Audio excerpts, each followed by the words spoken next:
우리 이 시간에도 오신 여러분들, 또 여러분들 가정 위에 한없는 하나님의 축복이 넘치기를 주님의 이름으로 축원합니다. 우리 앞뒤 좌우에 있는 분들, 오늘 이렇게 인사하시죠. 금년 한 해 동안 수고 많이 하셨습니다.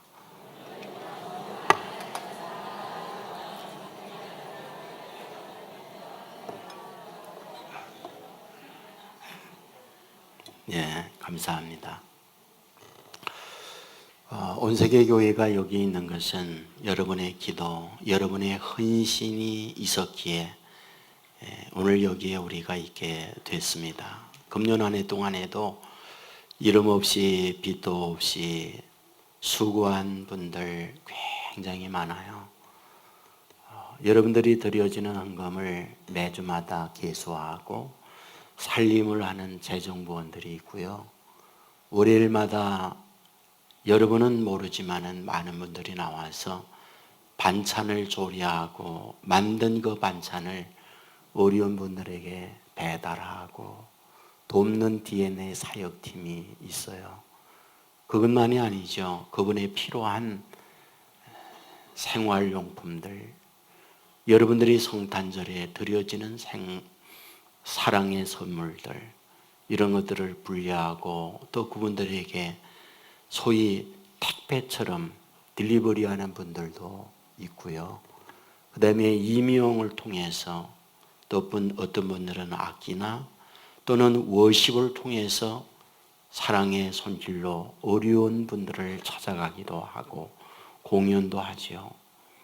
그리고 특별 기도회가 있으면 밤새 운전도 하고요.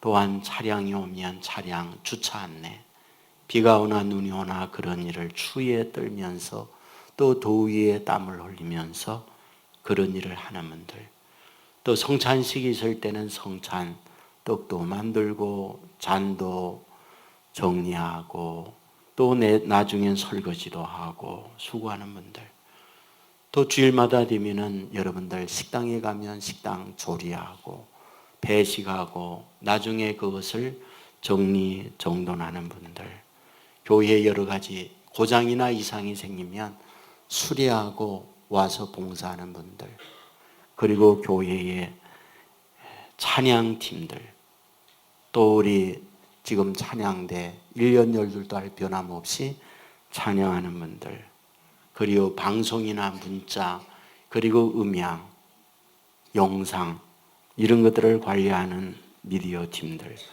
우리는 이곳에 예배를 드리고 있지만 주일학교에서는 아이들을 위해서 수고하는 선생님들, 또한 성탄절 되면 성탄절 추리도 하고 수수감사주일 추리도 하고 또한 데코도 하고 이런 분들, 또 꽃꽂이를 우리 박미애 권사님하고 김성일 집사님께서 자비를 들여서 1년 12달 봉사하고 있어요. 그리고 기도 제목이 있는 분들 기도 제목 받아서 밤마다 나와서 기도하는 중보팀, 그리고 예배를 드릴 때는 예배를 위해서 기도하는 중보기도팀, 새가족이 오면 그분들을 영접도 하고 그분들에게 편지도 보내고 또 그분들을 돌보는 새가족 팀들, 화요일마다 20여 명 이상이 나와서 노방전도나 축구전도를 계속 하세요. 변함없는 마음으로. 또한 주보가 나오면 여러분들 받은 주보에 보면 많은 삽지들이 있잖아요. 그런 것들을 접고 한 분 한 분에게 전달될 수 있도록 정리하는 분들, 우리는 여기 와서 예배를 드리지만 매주마다 나와서 여러분 앉아있는 그곳에 물걸레를 다 치는 권사님, 집사님 계세요. 이름 없이 그런 헌신들을 하지요. 동시에 우리 교회는 온 세계 아카데미가 있어요. 평일에 나와서 중국어도 하고 일본어도 가르치고 또는 종이 접기도 하고 기타 여러 가지들을 통해서 주변에 있는 분들을 돕기도 하고요. 더욱이 힘든 것은 목자로서 목장을 돌보는 분들이요. 정말 힘들죠. 알아주지도 않고 때로는 속 썩이는 분들도 있고요. 그런데 그런 거를 다 마다하지 않고 헌신하는 목자님들이 있어요. 제가 일일이 소개를 드리지 못했다 할지라도 이름 없이 빛도 없이 일하는 그분들이 있기에 사실은 온 세계 교회가 금년 한 해 동안에도 은혜 가운데에 여기까지 왔어요. 그분 모두에게 감사를 드리고 우리가 조그만 감사의 인사로 박수로 해주시면 고맙겠습니다. 네, 감사합니다. 이 시간에 저는 여러분에게 마지막까지 든든히 서는 사람 이런 제목으로 말씀을 드리려고 합니다. 내 삶을 경영하라 이런 제목의 책이 있어요. 김태우라고 하는 분이 썼습니다. 이분은 한국의식경영연구소 소장 일을 맡고 있고요. 그 외에 상당히 다양한 일들을 하고 있는 분, 이분이 이 책을 쓰셨습니다. 이분은 여기에서 시대의 변화에 대한 것, 우리가 잘 알고 있는 것을 이야기해요. 유목사회에서 농경사회, 농경사회에서 산업사회, 산업사회에서 정보화사회, 정보화사회에서 지식경영의 사회, 이런 변화를 얘기합니다. 왜 이런 변화가 생겼을까?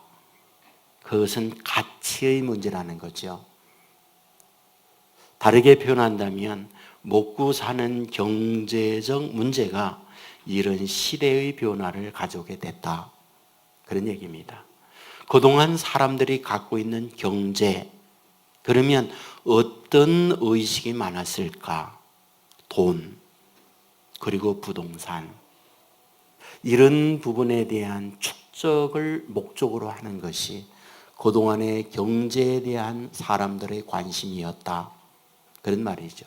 그런데 이분은 이 책에서 앞으로의 가치적 전환이 있다는 거죠.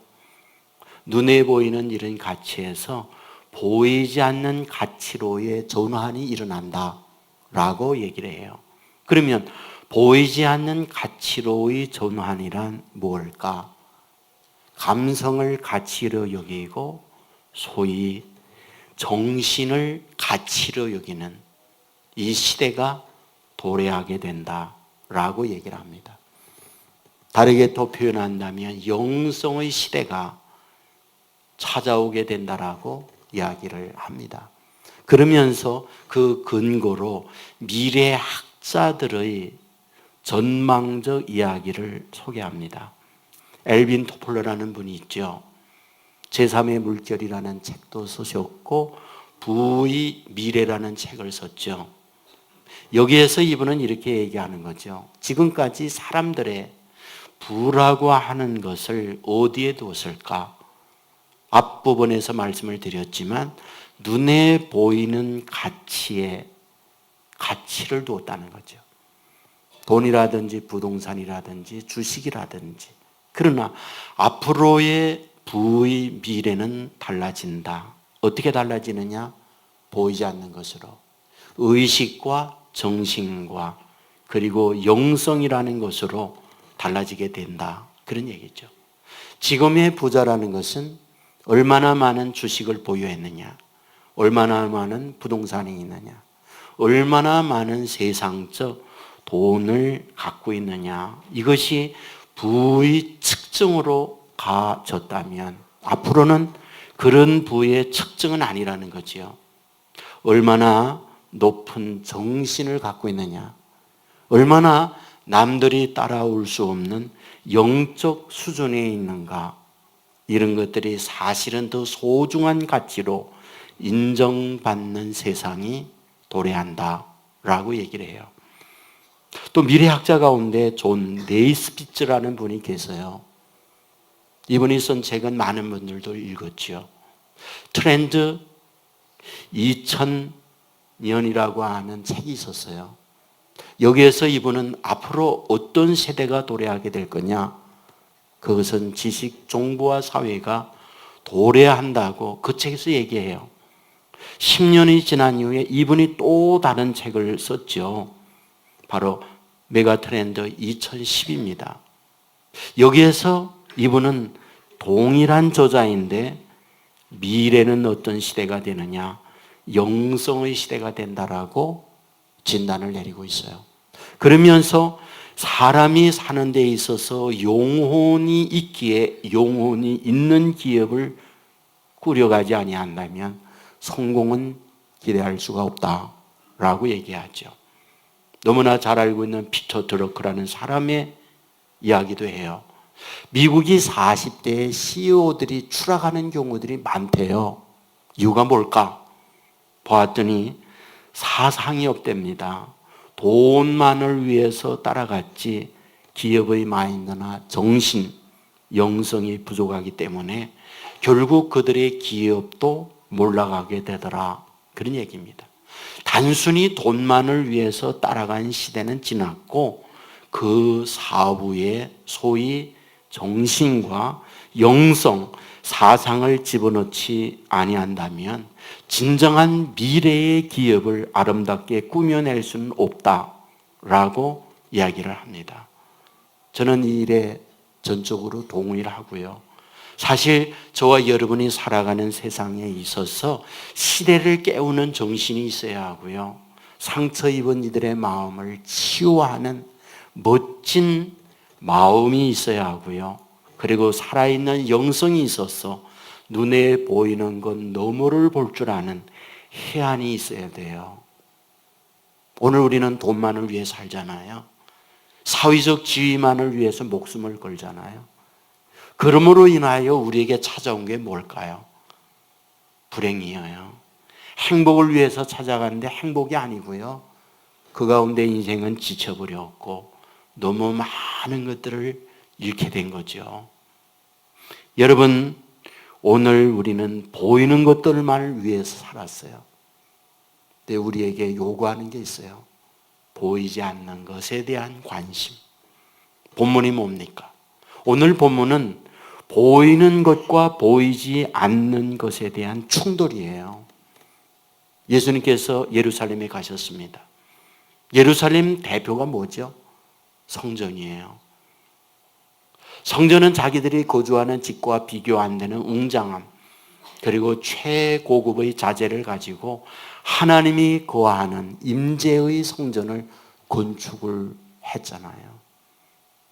그런데 그러한 성전, 지금도 가보면 대단합니다. 왜? 황금돔으로 덮여 있으니까. 황금으로 성전을 덮어 씌웠어요. 그러니까 누런 황금이 성전을 보는 순간 보게 되는 거죠. 근데 예수님 당시에도 그랬어요. 너무나 성전은 웅장했고 화려했고 아름다웠죠. 그러니까 그런 성전에 대하여 오늘 본문 5절에 어떻게 기록하느냐. 어떤 사람들이 성전을 가리켜 그 아름다운 돌과 헌물로 꾸민 것을 말하며 이렇게 기록해요.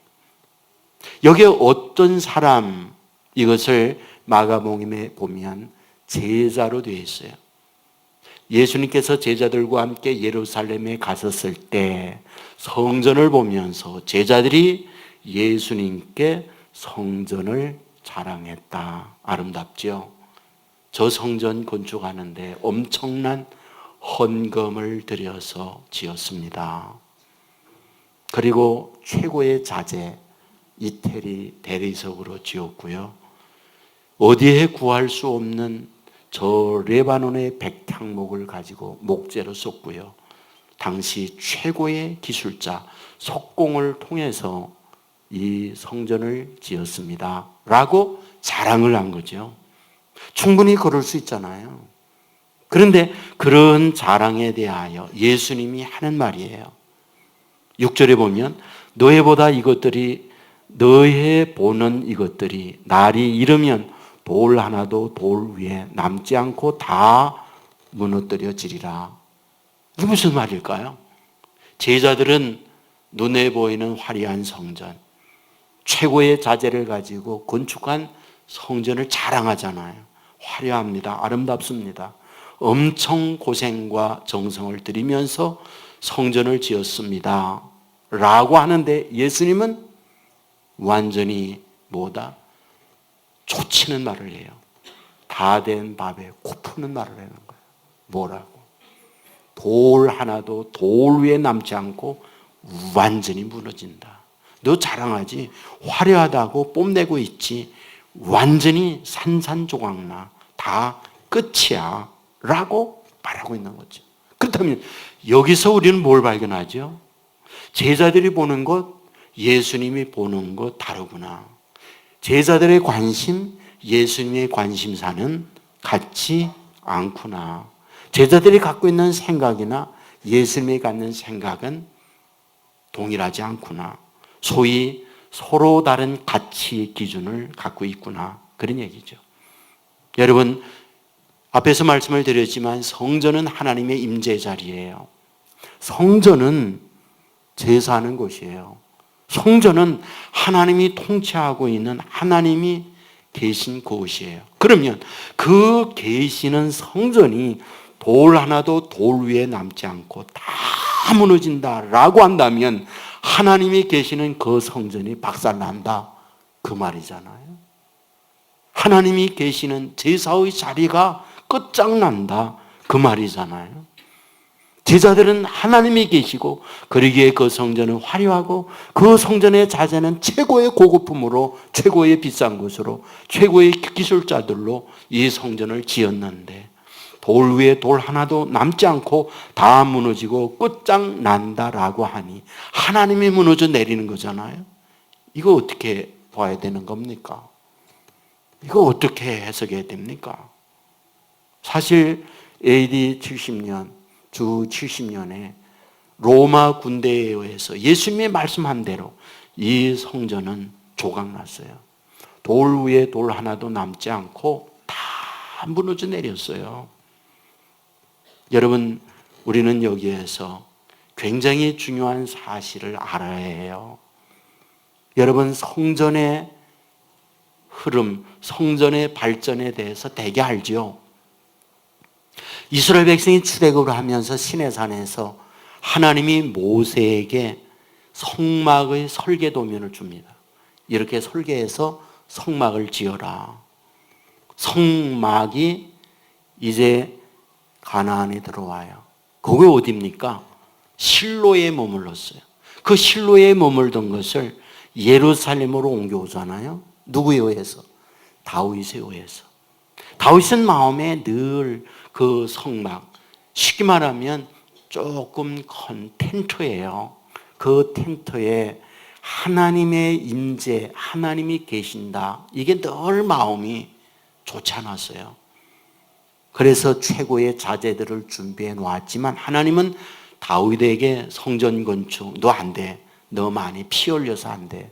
네 아들 솔로몬을 통해서 성전 건축을 해. 그게 솔로몬의 성전 건축이었어요. 그래서 성전이 지어지는데 그 이후에 여러 순환들이 오지요. 바빌론에 의해서 성전도 무너졌다가 다시 우리가 아는 대로 느헤미야에서 무너진 성벽도 세워지고 또한 그 위에 성전이 다시 재건이 되어져요. 그러나 그 위에 또 다시 붕괴되고 어려움이 있다가 또 다시 성전이 재건이 됩니다. 근데 묻습니다. 성막이나 성전은 뭔가요? 그림자예요. 무슨 그림자? 실체에 대한 그림자입니다. 실체가 뭡니까? 예수 그리스도예요. 이 부분에 대하여 예수님께서 말씀하잖아요.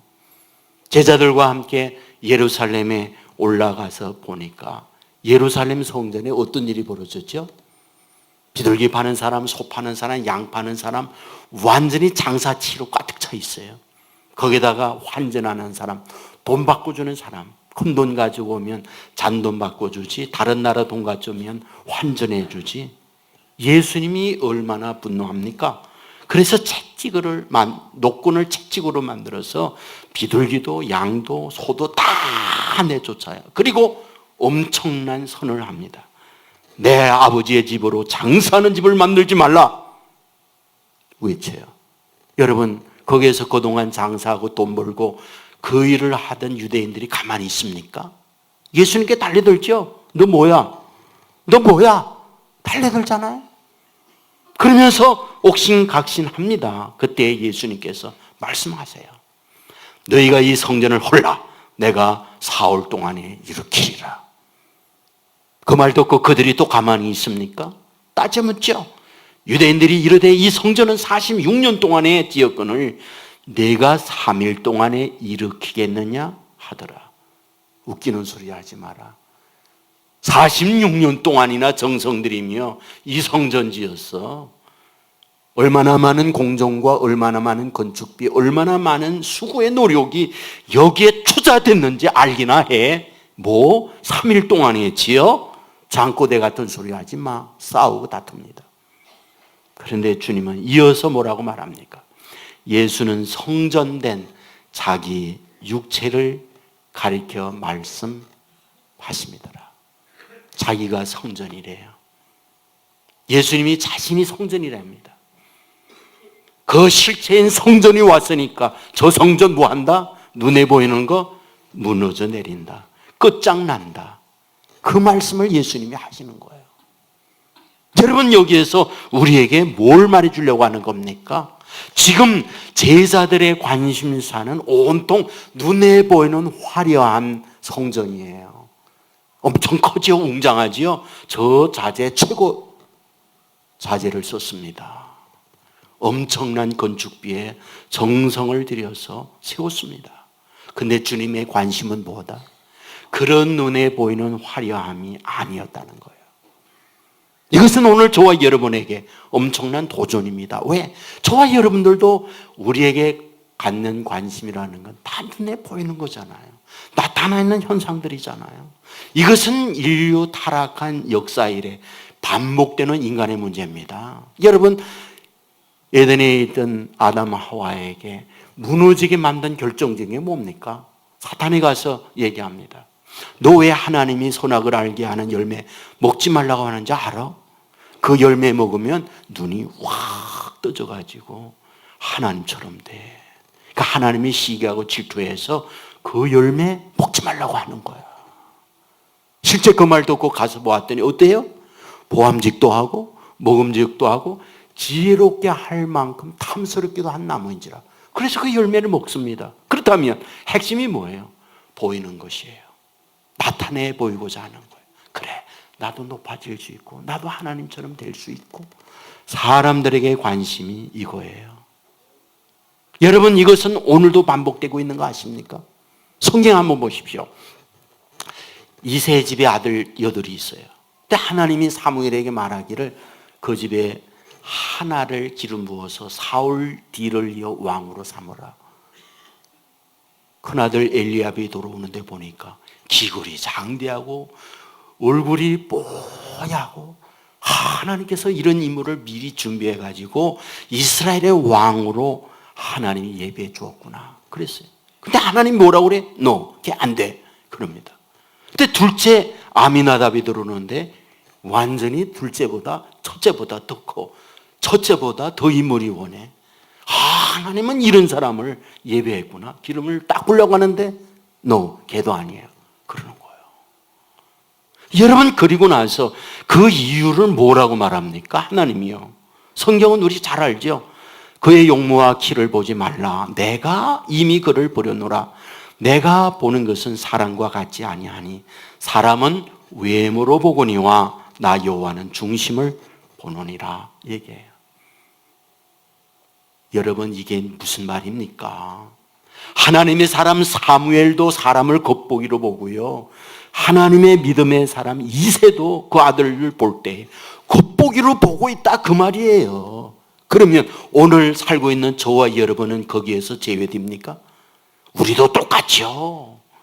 열심히 공부해서 좋은 인류대학 나오고요, 좋은 회사에 가서 직급을 가지고요, 사람들에게 존경 인정받는 거 우리들이 갖고 있는 우리의 꿈이잖아요.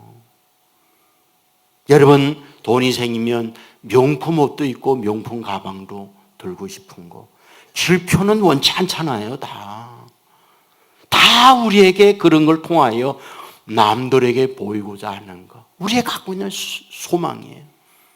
때로는 얼짱 몸짱을 만들어서 남들에게 화려함을 보이기를 원해요. 많은 수리비를 들여가지고 수리도 하고, 그리하여 사람들에게 뽀샵도 하고, 그러면서 근사하게 보이고자 하는 것. 이게 우리들이 갖고 있는 우리의 모습이란 말이에요. 여러분 이런 얘기 다 알죠? 40대가 되면 지식의 평등이랍니다. 배운 사람이나 못 배운 사람이나 다 그게 거기래요. 50대가 되면 외모의 평등이래요.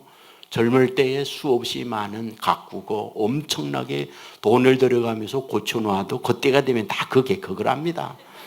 60대가 되면요 남녀의 평등이 온대요. 여자들은 딱 괄괄해서 남자처럼 되고요, 남자들은 여상처럼 돼가지고 다 쫀쫀해지고요. 그런데요 70대가 되면 건강의 평등이랍니다. 그때 건강한 사람이든 병든 사람이든 다 그게 그거랍니다. 80대가 되면 재물의 평등. 돈 많아도 그걸 가지고 뭐 여행을 자유롭게 할 수 있나, 맛있는 걸 더 많이 잡수기를 하나, 그게 다 그거래요. 90대가 되면요 생사의 평등이랍니다. 산 사람이나 죽은 사람이나 그게 다 그거래요. 여러분 인생이라고 하는 게 그거 아닙니까? 다 하나같이 우리들의 갖고 있는 관심사는요 겉으로 드러나는 거, 화려한 거. 저 성전 엄청 멋지죠? 저 대단한 겁니다 라고 하는데 주님은 뭐라? 돌 하나도 돌 위에 남기지 않고 다 박살나, 다 끝나. 뭘 얘기하는 겁니까? 그 안에 생명 없다면 아무리 화려해도 소용없어, 그 말이잖아요. 그 안에 생명의 하나님이 계시지 않으면 아무리 멋진 건축물을 한다 할지라도 무슨 소용이 있니? 다 무너져. 그 얘기를 하고 있는 거잖아요. 왜 주님께서 이 말씀 하는 겁니까? 우리 주님은 알아요. 인생들이 겉모습, 드러나는 화려함을 위해서 살아가는 인생이 너무 안 됐거든요. 너무 불쌍하거든요. 오늘도 성공을 위해서 얼마나 뜁니까? 여러분들 아들, 딸 공부시켜요. 좋은 대학 가야 된다. 공부하면서 행복이 뭔지 모르고 힘들게 공부만 하다가 대학 갔어요. 그러면 끝입니까?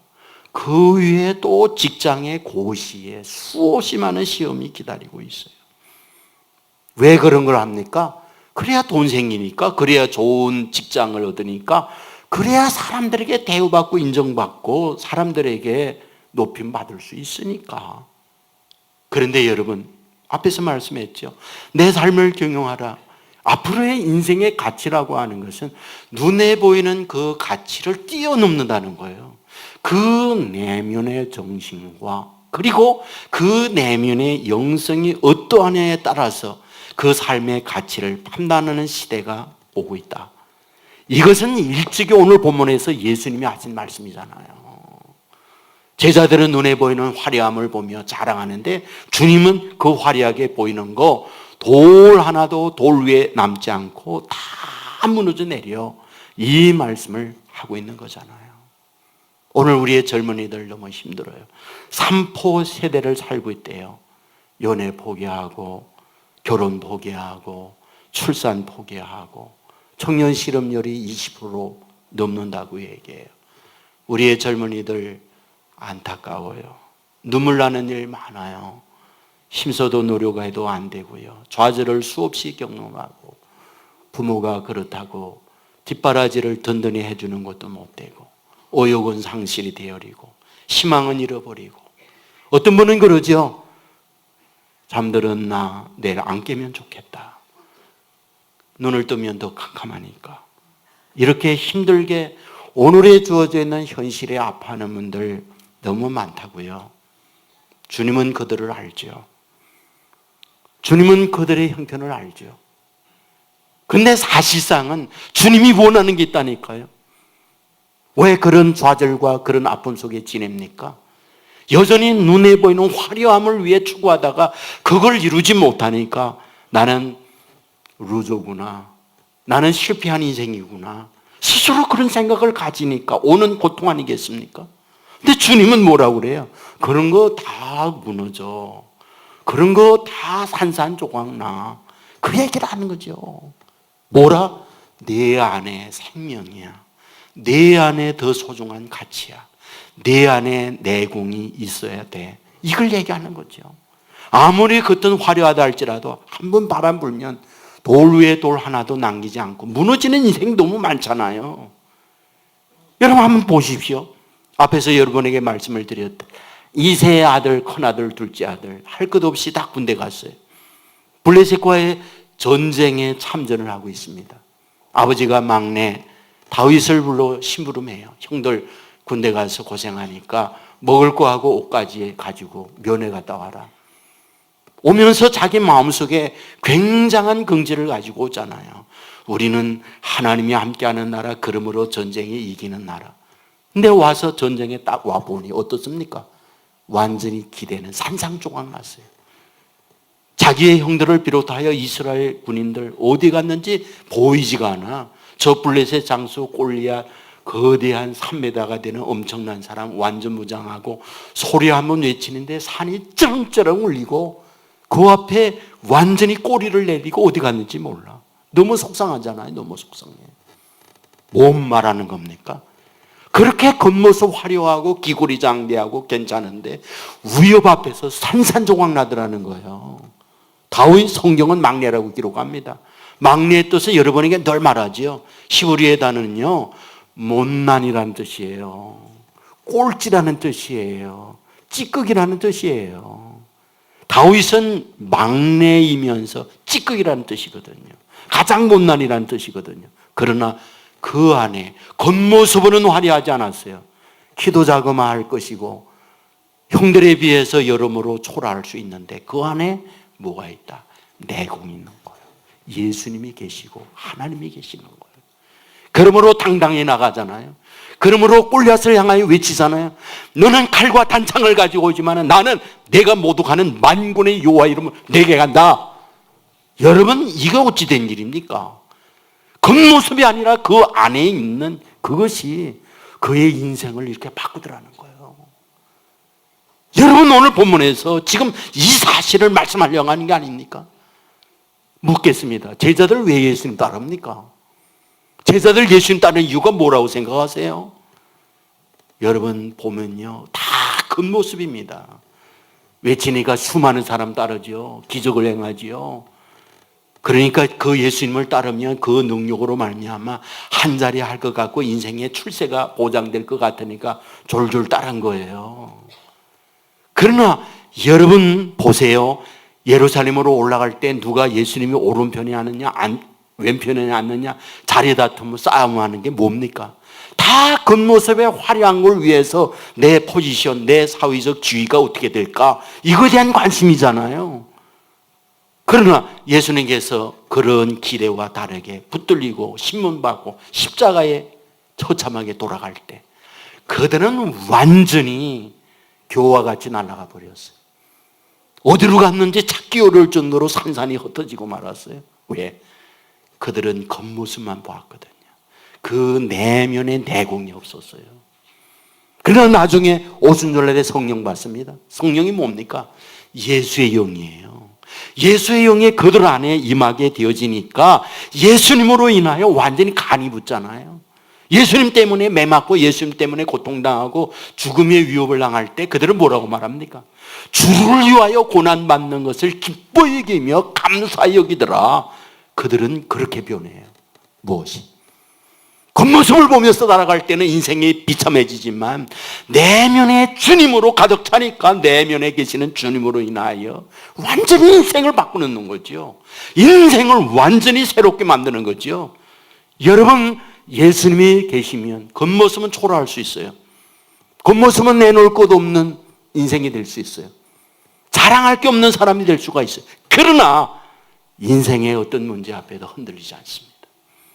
세상을 정복하는 강인한 하나님의 사람이 되는 겁니다. 보십시오. 그들의 은과 금을 구할 때 얘기합니다. 내가 원하는 은과 금은 내게 없어. 그러나 내게 있는 건 내게 줄게. 곧 나사렛의 예수의 이름으로 일어나 걸어라. 그 일어나 걷는 역사가 나타나는 거예요. 뭐 그들이 불 속에 들어갔다가 쇳덩어리가 금덩어리가 되어서 나와서 그 인생들이 달라졌다는 말입니까? 전혀 아니죠.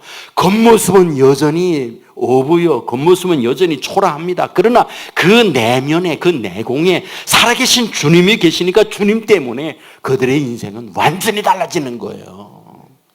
여러분, 오늘 저와 여러분의 인생을 사는 데 있어서 수많은 환난과 어려움이 지금도 기다리고 있고 찾아오고 있잖아요. 그런데 그 앞에 무너지는 사람이 있어요. 그러나 어떤 상황, 어떤 형편에 있든지 무너지지 않는 사람이 있단 말이에요. 겉모습은 화려합니다. 대단해요. 모두 부러워하던 걸 얻고 있어요. 그러나 어떤 상황이 닥칠 때에 너무 초라하게 무너져요. 돌 하나도 돌 위에 남기지 아니하고 폭삭 주저앉아요. 그러나 겉모습은 보잘것없어요. 초라해. 그러나 어떤 어려움과 환난이 있다 할지라도 견뎌내요. 버텨내요. 오히려 사람들에게 선한 영향력을 미치는 하나님의 사람이 되더라. 그런 얘기입니다. 금년 한 해 동안 저물고 금년 한 해 이제 몇 날 남지 않았어요. 금년 한 해 동안 여러분의 삶은 무엇입니까? 뭘 위해서 사셨습니까? 모두가 다 세상에 원하고 있는 그 화려함을 위해서 어떻게 포장할까? 어떻게 꾸밀까? 무엇으로 액세서리를 붙일까? 이러면서 내 인생을 여기까지 살아온 건 아닌가요? 여러분, 그러면 돌 위에 돌 하나도 남김없이 다 무너진다는 게 오늘 예수님께서 하신 말씀이에요. 대한항공 조요나 부사장을 한번 보세요. 그는 완전히 겉모습을 위해 사는 사람이잖아요. 그의 할아버지 덕, 그의 아버지 덕에 젊은 여자가 부사장이 됐어요. 아버지 뻘되는 총장도 쫓아냈다고 그러더라고요. 다 어른들이잖아요. 그 겉모습에 돈과 부사장이라는 이걸 가지고 인생을 이렇게 휘두른 거예요. 그 안에 초라함으로 가득 차 있는 거죠. 그러니까 그렇게 무너지는 거예요. 그러나 정말 내공이 있고 그 안에 정말 세상과 비교할 수 없는 어떤 정신, 우리로 말하면 믿음과 주님이 계시다고 한다면 우리는 그런 경우 땅콩 포장지 그대로 갖다 주었다고 그러진 않잖아요. 비행기 돌려 이게 됩니까? 너 내려. 이게 애들 장난이잖아요. 만일 저라면 어땠을까? 나는 기상도 내려라 했겠지.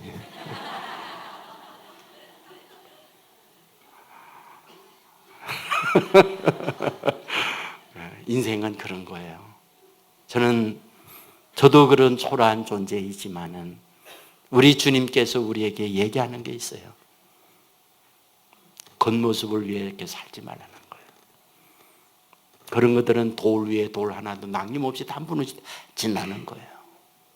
그러나 정말 그 안에 생명이 있어야 하고 영성이 있어야 하고 내공이 쌓여져야 그것이 진정한 가치이고 존경받는 인물이 되는 거고 그들을 통하여 세상을 변화시키는 사람이 되어진다는 것 우리에게 말해주고 있습니다. 여러분, 저는 부탁합니다. 어찌하든지 말씀이 저와 여러분을 다스려 가도록 하십시오. 우리 아들, 딸들에게 뭘 주기를 원합니까? 열심히 아들, 딸 정말 교육도 잘하고 사회적 지위 얻고 우리의 소망이지요. 그래야지요. 그러나 그것이 메인이 되면 안 돼요. 서브가 돼야 됩니다. 메인을 놓치고 그것을 붙들면 돌 위에 돌 하나도 남김없이 무너지는 때가 와요.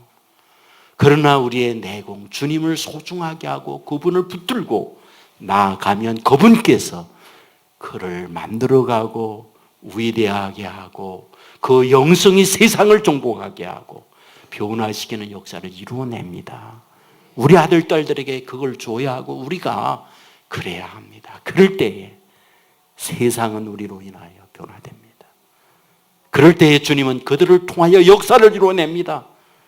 병든 자를 향하여 손을 얹을 때 우리 안에 거하는 주님의 능력이 나타나 치유되고 걷지 못하는 사람도 걷고 보지 못하는 사람이 보게 되고, 전쟁하는 곳에 평화가 일어나고, 절망하는 곳에 희망이 있어지고, 삶을 완전히 바꾸는 역사가 나타나게 됩니다.